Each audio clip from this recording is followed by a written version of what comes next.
Bonjour à toutes et à tous, dans cette vidéo, qu'est-ce qu'une translation? Alors, une translation, avant toute chose, c'est une transformation du plan. C'est un mot-clé qu'il faut connaître. Donc une transformation du plan. Ce mot-clé-là, il faut le connaître. Alors, une transformation du plan, pourquoi on parle de plan? Parce qu'on va travailler avec les points du plan, A, B, C, U, V, ainsi de suite. Alors, l'idée, on va effectuer une translation, donc le point B, ce qu'on va faire, c'est qu'on va le faire glisser, comme ceci, jusqu'à obtenir le point B'. Mais comment est-ce qu'on va le faire glisser? Une translation, en réalité, c'est un glissement. On fait glisser le point B vers B', et on obtient B' comme image du point B par la translation. Mais la translation, comment? Laquelle? Comment? Eh bien, la translation qu'on appellera de vecteur UV. Alors, je vous explique. L'idée d'une translation, c'est de faire glisser un point vers un autre. Donc ici, là, on a fait glisser le point B, comme ceci, jusqu'à obtenir le point B'. Donc on l'a fait glisser suivant cette inclinaison, et puis on l'a fait glisser sur quelle longueur? Une fois qu'on a eu trouvé notre inclinaison, on l'a fait glisser jusqu'à s'arrêter ici, donc sur cette longueur-là. Mais on est allé de B vers B', c'est-à-dire qu'on est tout simplement on est tout simplement allé dans ce sens-là. On aurait très bien pu aller dans l'autre sens. Donc vous voyez qu'on a utilisé quoi? On a utilisé trois notions. On a utilisé un sens, mais ce sens-là, on a pu l'appliquer une fois qu'on a eu notre inclinaison. D'accord? Et puis, combien de temps ou sur quelle distance est-ce qu'on a fait glisser notre point? Eh bien, sur une longueur bien définie. Eh bien, en réalité, il y a un vocabulaire.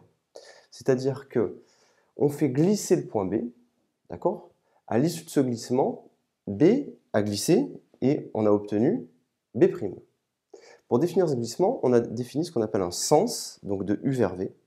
Et ça, c'est une sorte de référence, si vous voulez, pour faire notre glissement. Donc on a un sens de U vers V. On a une longueur ou une norme, ça s'appelle comme ça, vous le verrez au lycée.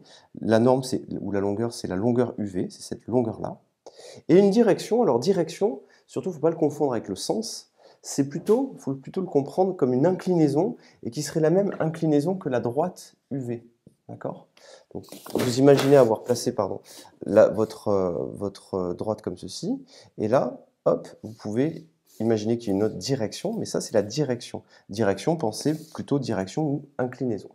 Alors, la chose qui est fondamentale maintenant, c'est de se rappeler de ces trois choses. Sens, longueur ou norme, hein, sens, norme, direction.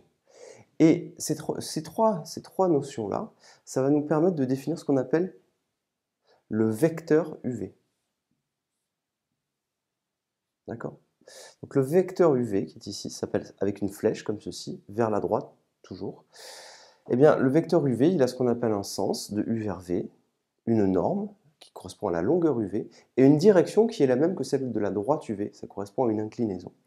Et grâce à ce vecteur UV, grâce à ce vecteur UV, qui est notre référence, qui nous a permis de faire notre glissement, eh bien on peut définir ce qu'on appelle la translation, et c'est maintenant ce mot-clé qu'il faudra utiliser, et plus glissement, la translation de vecteur UV, et vous comprenez bien que si j'avais eu un autre vecteur UV, s'il avait été là, mon vecteur UV, eh bien j'aurais transformé B en B', mais hop, en étant comme ceci. Donc la translation de vecteur UV, eh bien, elle transforme le point B en le point B'. On pourra ainsi noter, comme ceci, donc T comme translation de UV, mon vecteur que j'utilise, qui à B va associer B'. Et B', c'est l'image de B par la translation de vecteur UV, tout simplement.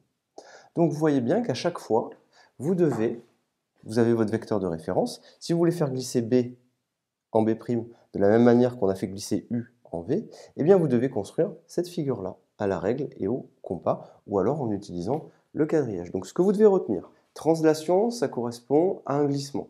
Il y a trois choses à retenir, c'est-à-dire que vous utilisez ce qu'on appelle le vecteur UV, et le vecteur UV, il est défini par sens, norme et direction. Sens de U vers V, direction, ça correspond à l'inclinaison, comme la droite UV, et une longueur, qui correspond à la norme, on dit la norme plutôt, et la norme c'est la longueur UV, tout simplement.